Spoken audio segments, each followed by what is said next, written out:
राजमाता कुंती देवीने युधिष्ठिराचा शांत स्वभाव पाहून त्याच्यापेक्षा लहान असलेल्या चारही भावंडांना त्याच्या पायाच्या अंगठ्याकडे पाहून निर्णय घेण्याची आज्ञा दिली आहे. जेव्हा युधिष्ठिराच्या पायाचा अंगठा वर उंचावलेला असेल तेव्हा ते चौघेही कोणावरही एकाच वेळी विजेच्या लोळासारखे कोसळून पडतील. मग काल त्यानं का उंचावला नाही आपल्या पायाचा अंगठा? एक एक रहस्य ऐकताना मी आता पुरता कष्टावून गेलो होतो. काल त्यानं अंगठा उचलला असता तर कदाचित तो स्वतःच कायमचा खोल घसरला असता. काय घडलं असतं त्याचं अनुमान कोणालाही करता आलं नसतं आणि वर युधिष्ठिर मातेलेखी विश्वासघातकी ठरला असता. तुला काय म्हणायचं आहे? त्या चौघांनी काल तेथील सर्वांनाच पाणी पाजलं असतं.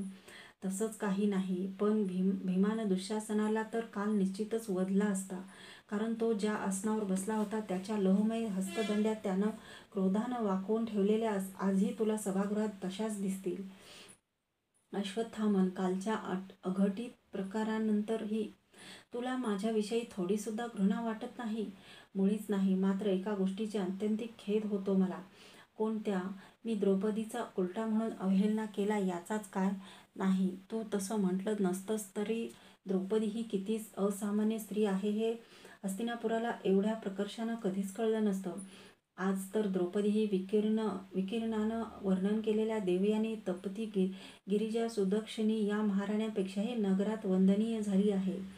माझा खेद द्रौपदीसाठी नाही, तुझ्यासाठी आहे.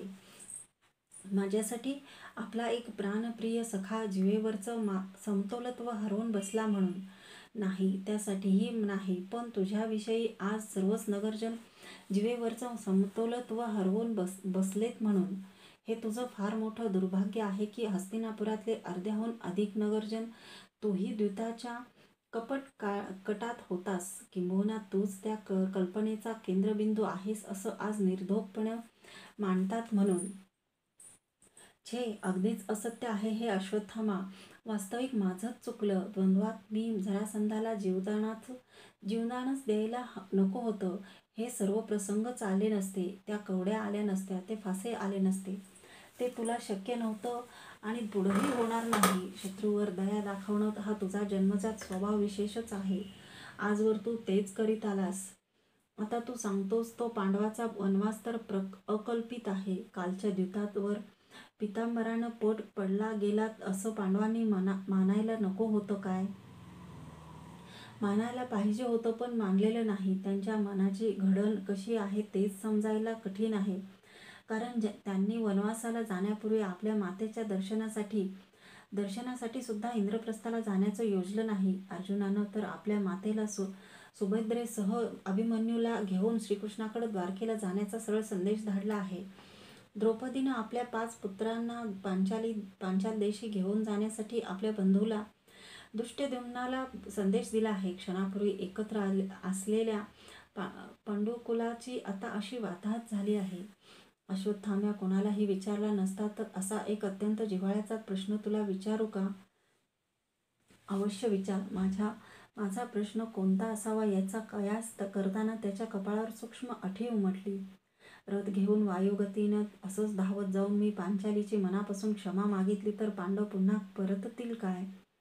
शक्य नाही. वीरांचे निर्णय हे चापातून सुटलेल्या बाणासारखे असतात. आता तूच काय, पण पितामह भीष्मांनी जरी चरणावर नाक घसलं तरीही पांडव परतणार नाहीत. व्याधी होण्यापूर्वी औषध घ्यावी असं म्हटलं जातं. पांडवाविषयी वागताना तर ती कुणीच कधीही घेतलेली नाही. पितामह भीष्म, महाराज आचार्य इतकंच काय, पण माझ्या पित्यानंही आता पक्षी स्वैर चोहो दिशांना उधळलेल्या आहेत. घरकुलाकडं लवकर परत न वळण्याच्या कटू निर्धारानं. याला उपाय काय? त्याची उधळलेल्या पक्ष्यांची कल्पना मला भयानक वाटली. काहीच नाही. प्राप्तच प्रसंगाला ठामपणे तोंड देणं. केवळ हाच एक त्याला उपाय आहे. आपली हनवटी वर उंचवीत त्यानं शिरावरच्या वस्त्राच्या पट्टीची सैलसर झालेली गाठ आवळली. तू शिरावर ही पट्टी नेहमी का बांधतोस असं त्याला विचारावं असं मला क्षणभर वाटलं, पण मी ती गोष्ट क्षुल्लक मानून ते टाळलं. आज आणखी एका आश्चर्याचा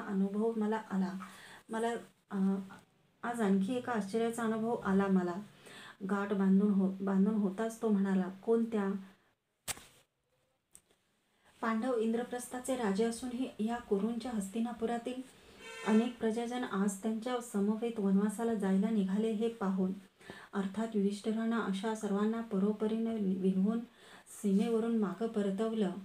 एकटेच धौम्य ऋषी मात्र त्या 6 जणांसमवेत जाऊ शकले.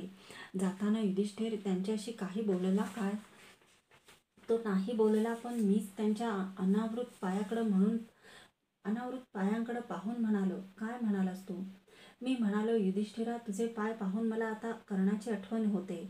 खरोखरच त्याच्यासारखं अभेद्य कातडं तुझ्या पायांना असतं तर या वनवासात तुला काट्याकुट्यांपासून होणारा त्रास झाला नसता. अश्वत्थामा माझ्या पायाकडे निरखून पाहत म्हणाला. काट्याकुट्याच्या संदर्भात माझ्या अभेद्य कवचाचा उल्लेख ही कल्पना अश्वत्थाम्याशिवाय अन्य कोणालाच सुचली नसती. मीही माझ्या पायाकडे पाहिलं. ते अग्राकडं बाणाच्या पात्यासारखे निमुळते आहेत याचं मला वरचेवर आश्चर्य वाटत आलं होतं. एका हाती मंद तेवणारी निरांजन फुलं, कुंकुम व अक्षता घेत असलेली तबक आणि दुसऱ्या हाती गाईच्या धारोष्ण दुधाचा उभट चषक घेऊन वृषाली हळुवारपणा आत आली. प्रभातकाली गुरुपुत्राचं दर्शन म्हणजे तिच्या लेखी स्त्री मनाची पर्वणी होती. स्त्रिया नेहमीच श्रद्धाळू असतात. निरंजनानं ओवाळून अश्वत्थाम्याच्या कपाळावर कुंकुम तिलक लावून तिनं त्याच्या शिरावर 4 अक्षता टाकल्या. त्याच्या चरणावर 2 चंपक पुष्प भक्तीनं चढविली. अश्वत्थाम्यानं ती तत्परतेनं वाकून हाती घेतली. अंशुकाचा शेव उजव्या हाती घेऊन वृषाली त्याला वंदन करण्यासाठी ओंडवी झाली तेव्हा मात्र त्यानं आपले पाय झटकन आसनावर आखडून घेतले. वहिनी, माझं आयुष्य कमी करणार आहात की काय तुम्ही? मी तुमच्यापेक्षा लहान आहे. नकारदर्शक हात हलवून तो म्हणाला. तू वयानं लहान असलास तरी गुरुपुत्र आहेस, ऋषिकुमार आहेस. तिची तुझ्यावर त्यासाठीच श्रद्धा आहे. मी वृषालीलाच साथ दिली नाही. काही असलं तरी मी हे वंदन कधीच स्वीकारू शकत नाही. तोही निग्रहानं म्हणाला. वंदन नाही तर नाही, तो दुधाचा चषक तरी स्वीकारशील की नाही? मला त्याचा स्वभाव पूर्णपणे परिचित होता. माझ्या पत्नीचं वंदन त्यानं कधीच स्वीकारलं नसतं. वृषालीने चषक उचलून त्याच्या हाती दिलं. हनवटीखालच्या वस्त्राच्या गाठीचं विखुरलेलं शेव डाव्या हातानं मागं सारून तो दूध पिऊ लागला. मध्येच त्याच्या शिरावरच्या वस्त्राच्या सुरकुतीत अडकलेला 1 अक्षतेचा दाणा घरंगळून हातातल्या दुधाच्या पेल्यात पडला. चषक डाव्या हाती घेऊन उजव्या हाताच्या बोटानं त्यानं तो काढून टाकण्यासाठी 2-3 वेळा चषकात बोटं घालून ते वर झटकलं. शेवटी फेसाचा एक थेंब त्याच्या बोटावरून उडून अक्षतेच्या दाण्यासह खालच्या संघडीवर टपकन पडला. दुधाचा तो थेंब पाहताच मला एकदम राधामातेची आठवण झाली.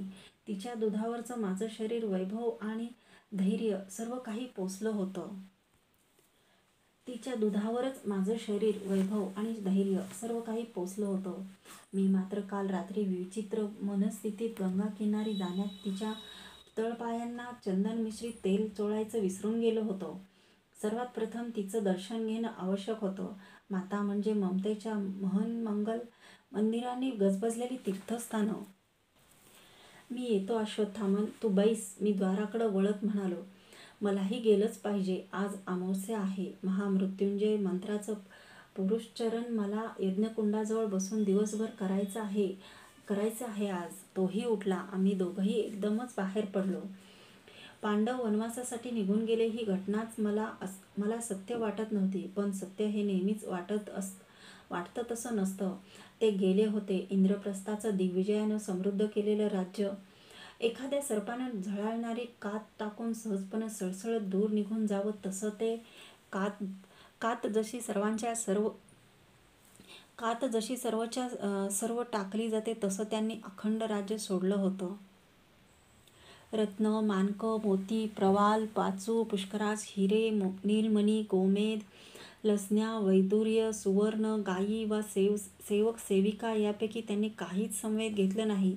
इतकंच काय, पण अंगावरची राजवस्त्रही उतरवून ते निघून गेले. अश्वत्थामा म्हणाला. त्यावरून तर ते अनवाणी निघून गेले होते. मला जीवनभराच्या अनुभवानं माहीत झालं होतं की काही घटना अटळ असतात, पण हेही खरंच होतं की काही घटनांचे परिणाम टाळता येणं हे शक्य असतं.